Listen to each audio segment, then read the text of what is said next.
La lutte du Seigneur n'est pas contre les hommes, mais contre le démon. Jésus vient nous transformer de prisonniers et oppresseurs en ministres de miséricorde et de consolation. Dans la basilique Vaticane, remplie de prêtres qui le jeudi saint ont renouvelé leurs promesses faites au moment de leur propre ordination, le pape François s'est arrêté encore une fois sur le thème de la miséricorde du Seigneur, infinie et ineffable, en invitant tout le monde à l'accueillir avec la dignité qui sait avoir honte. Jésus, en fait, ne combat pas pour consolider un espace de pouvoir, mais pour renverser sur la terre ce torrent. Une miséricorde en chemin, qui chaque jour cherche le moyen de faire un pas en avançant sur la terre de chacun, où régnait l'indifférence et la violence. Au cours de son homélie, le souverain pontife a souligné deux endroits où le Seigneur intervient dans sa miséricorde, celui de la rencontre et celui du pardon, parce que non seulement il pardonne les dettes incalculables, mais il nous fait passer directement de la honte la plus honteuse à la dignité la plus haute, sans passage intermédiaire. Le pape François a ensuite invité les prêtres à sortir de leur clôture, en choisissant de rester avec le peuple éloigné et en reconnaissant la cécité qui dérive par un excès de théologie compliquée. Sentiamo che la nostra anima se ne va assetata di spiritualità. Nous sentons que notre âme a soif de spiritualité, mais non pas par manque d'eau vive que nous buvons seulement par gorgées,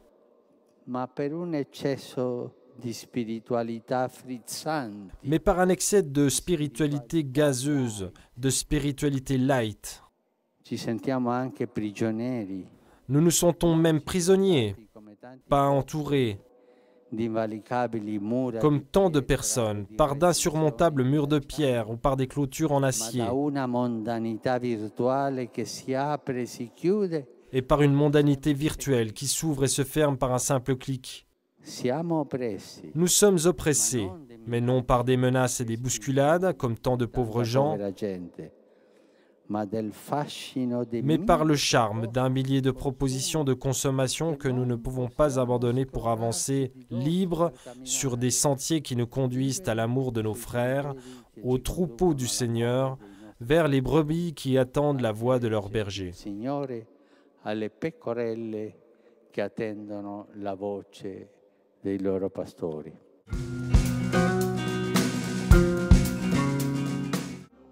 Les gestes parlent plus que les images ou les paroles. Voilà ce que le pape François a rappelé quand il s'est penché encore une fois sur le cœur des petits et des affligés en lavant les pieds de 12 personnes au centre d'accueil pour demandeurs d'asile de Castelnuovo di Porto. C'est là, dans l'après-midi du jeudi saint, que le Saint-Père a inauguré le Triduum pascal en célébrant la messe de la Scène du Seigneur. Le regard du pape a croisé nombre de ceux qui sont passés par la peur, qui ont fui les horreurs de la guerre et l'incertitude d'un avenir sans foyer, sans maison, et ce n'est pas rare aussi marqué par la souffrance. Au cœur de la célébration, le pape a non seulement évoqué le geste de Jésus qui sert et qui lave les pieds, mais il y a aussi celui opposé de Judas, qui vend le Fils de Dieu pour de l'argent. Deux gestes, celui qui fait référence à la fraternité et l'autre qui parle de trahison. Aujourd'hui encore, il y a des hommes et des femmes musulmans, hindous, catholiques, coptes, évangéliques, qui se sentent enfants du même Dieu et veulent vivre en paix, intégrés. Et il y a des hommes et des femmes qui sèment la guerre et la destruction. La pensée du pape a rejoint Bruxelles et les attaques sanglantes qui se sont déroulées au cœur de l'Europe. Encore aujourd'hui, derrière ce geste, comme derrière Judas, il y en avait d'autres. Derrière ce geste d'il y a 3 jours, a dit le pape François, il y a des fabricants, des trafiquants d'armes qui veulent le sang et non la paix, qui veulent la guerre et non la fraternité. Nous sommes divers, nous sommes différents. Nous avons des cultures et des religions différentes, mais nous sommes frères et nous voulons vivre en paix. Voilà le geste que je fais avec vous. Con voi. Ognuno di noi ha una storia addosso. Ognuno di voi. Chacun de nous porte une histoire, chacun de vous porte une histoire. Tant de croix, tant de douleurs, mais aussi un cœur ouvert qui veut la fraternité. Ognuno nella sua lingua religiosa prega il Signore. Que chacun dans sa langue religieuse prie le Seigneur afin que cette fraternité contamine le monde.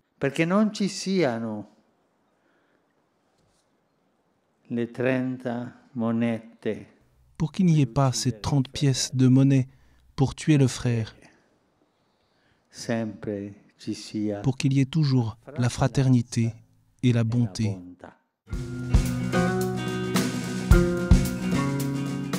Sur la croix, le Christ a changé radicalement le destin de l'humanité. Parce que le Seigneur ne s'est pas contenté de pardonner les péchés de l'homme, il les a pris sur lui. L'amour de Dieu a rejoint l'homme dans ses retranchements les plus extrêmes, c'est-à-dire dans la mort. C'est ce qu'a souligné le prédicateur de la maison pontificale durant la célébration de la Passion du Seigneur. Dans la basilique Vaticane, le père Raniero Cantalamessa a remarqué que la justice de Dieu est l'acte par lequel Dieu rend juste ceux qui croient en son Fils. Ce n'est pas se faire justice, mais rendre juste. Le jubilé extraordinaire induit par le pape est un temps propice pour se rendre compte que l'opposé de la miséricorde n'est pas l'injustice, mais la vengeance, un sentiment responsable de la majeure partie des souffrances présentes dans le monde. Pensant aux dramatiques faits de Bruxelles, mais aussi à tant de difficultés que vit la société aujourd'hui, comme la crise du mariage et de la famille, le père Cantalamessa a rappelé une fois encore que la miséricorde seule peut sauver le monde. Et pour grande que soit la haine des hommes, l'amour de Dieu a été et sera toujours plus fort. O croce di Cristo, ti vediamo ancora oggi nei fondamentalismi Ô croix du Christ, nous te voyons encore aujourd'hui dans les fondamentalismes et dans le terrorisme des adeptes de certaines religions qui profanent le nom de Dieu e lo utilizzano per et l'utilisent pour justifier leurs violences inouïes. giustificare violenze.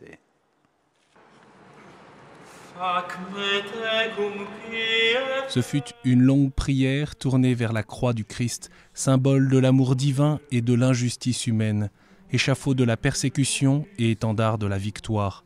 C'est ainsi que le pape François conclut le traditionnel chemin de croix du vendredi saint au Colisée. Dans l'obscurité de la nuit, illuminé par des milliers de cierges, le Saint-Père a énuméré les atrocités et les bonnes choses dont le cœur de l'homme est capable.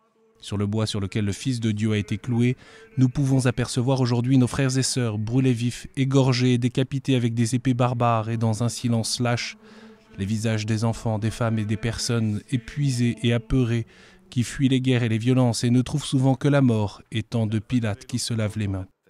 Sur la croix du Christ, nous voyons les puissants et les vendeurs d'armes qui alimentent le four des guerres avec le sang innocent des frères. Nous voyons la Méditerranée, la mer Égée devenue un cimetière insatiable, image de notre conscience insensible et droguée. Mais l'immoralité et l'égoïsme de tant de personnes n'annulent pas l'œuvre de ceux qui font le bien sans chercher les applaudissements ou l'admiration des autres. Les sœurs et les consacrés qui abandonnent tout pour penser dans le silence évangélique les blessures de la pauvreté et de l'injustice, ou les familles qui vivent avec fidélité et fécondité leur vocation matrimoniale. Ô croix du Christ, a conclu le pape François, enseigne-nous que l'apparente victoire du mal se dissipe devant le tombeau vide et face à la certitude de la résurrection et de l'amour de Dieu que rien ne peut vaincre ou obscurcir ou affaiblir.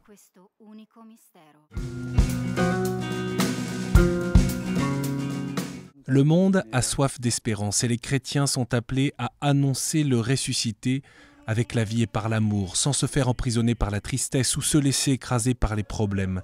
Dans la basilique Saint-Pierre, d'abord plongée dans l'obscurité, puis gagnée par la lumière, le pape François présidait la vigile pascale, conférant les sacrements de l'initiation chrétienne à 12 néophytes.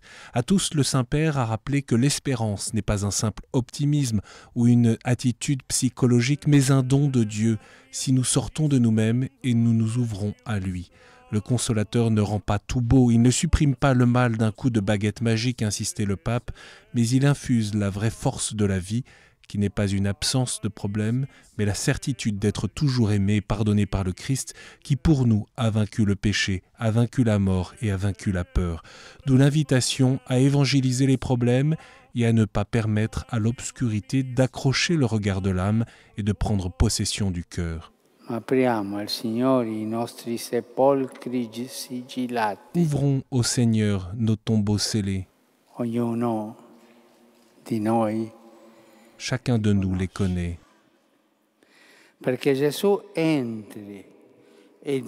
Pour que Jésus entre et donne la vie, portons-lui les pierres des rancunes et les amas du passé,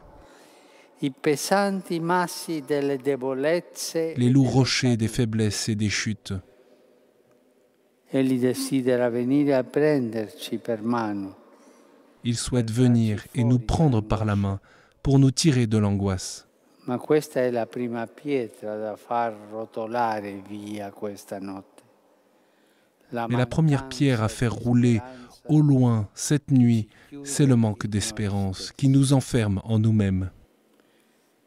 Che il Signore ci liberi da questa terribile trappola.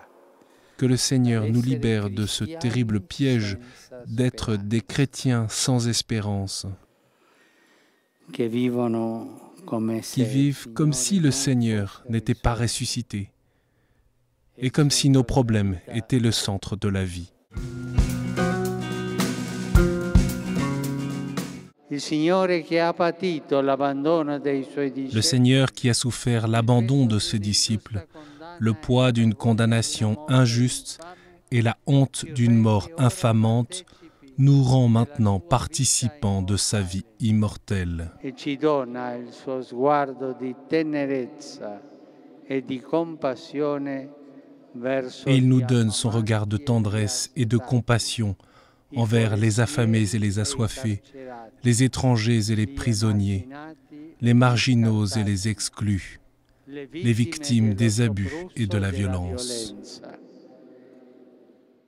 Jésus-Christ est mort par amour sur la croix et par amour il est ressuscité.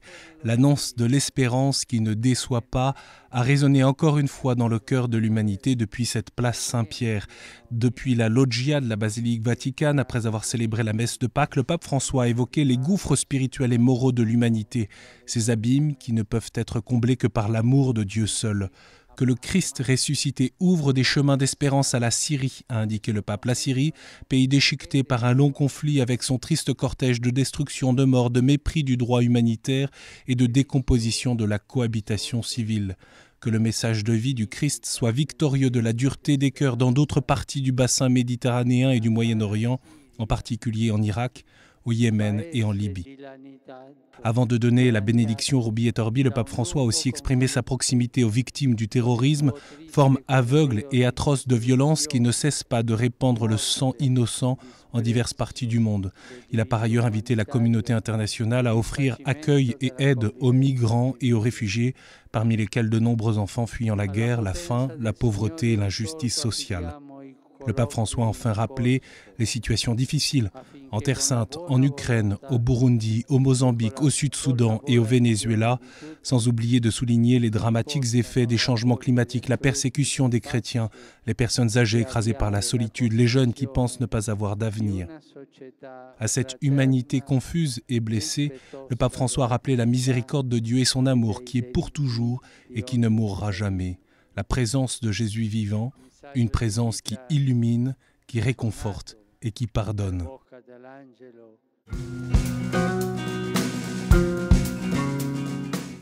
Nel Pakistan centrale, chers frères et sœurs, hier au Pakistan, la Sainte Pâque a été ensanglantée par un exécrable attentat.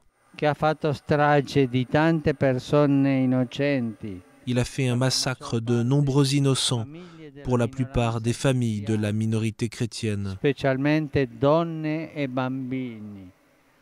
particulièrement des femmes et des enfants qui étaient réunis dans un parc public pour passer dans la joie les festivités pascales. Desidero manifestare la mia vicinanza a quanti sono stati. Je désire manifester ma proximité à ceux qui ont été frappés par ce crime vil et insensé. Et j'invite à prier le Seigneur pour les nombreuses victimes et pour leurs proches. Faccio appello alle autorità civili e a tutti le componenti sociali di quella nazione. Je lance un appel aux autorités civiles et à toutes les composantes sociales de cette nation pour qu'elles mettent tout en œuvre afin de rétablir la sécurité et redonner la sérénité à la population, et en particulier aux minorités religieuses les plus vulnérables. Je répète encore une fois que la violence et la haine meurtrière conduisent seulement à la douleur et à la destruction. Il rispetto e la fraternità sono Le respect et la fraternité sont l'unique voie pour parvenir à la paix. La Pasqua del Signore susciti in noi in modo ancora più forte la preghiera a Dio. La Pâque du Seigneur suscite en nous de manière encore plus forte la prière à Dieu afin que les mains des violents qui sèment la terreur et la mort s'arrêtent et que dans le monde puisse régner l'amour, la justice et la réconciliation. E la riconciliazione. Christ est ressuscité. Nous regardons avec des yeux et un cœur nouveau chaque nouvel événement de notre vie, aussi ceux qui sont les plus négatifs. Les moments d'obscurité, d'échec et de péché peuvent se transformer et annoncer un chemin nouveau pour nous et pour les autres, spécialement pour ceux qui souffrent en raison de l'égoïsme et de l'indifférence. Lors de la prière du Regina Coeli en ce lundi de Pâques, lundi de l'Ange, le pape François a médité sur la manière dont nos cœurs sont encore remplis de la joie pascale. La vie a vaincu la mort, la miséricorde et l'amour l'ont emporté sur le péché, a rappelé le Saint-Père. Il a invité à prier le Seigneur pour le don de l'espérance afin que s'ouvre ce nouvel et merveilleux horizon. Comme les apôtres qui, après la résurrection, ont perçu le besoin de suivre à nouveau le Maître, en cette année jubilaire, nous sommes appelés à redécouvrir la réconfortante annonce de la résurrection, à l'exemple de Marie, qui ne s'est pas pliée devant la douleur. Dans son cœur déchiré de mer, a rappelé le pape, et restée vive la flamme de l'espérance. Quand nous avons touché le fond de notre misère et de notre faiblesse, le Christ ressuscité nous donne la force de nous relever. Si nous nous confions à lui, sa grâce nous sauve. Le Seigneur crucifié et ressuscité est la pleine révélation de la miséricorde, présente et à l'œuvre dans l'histoire.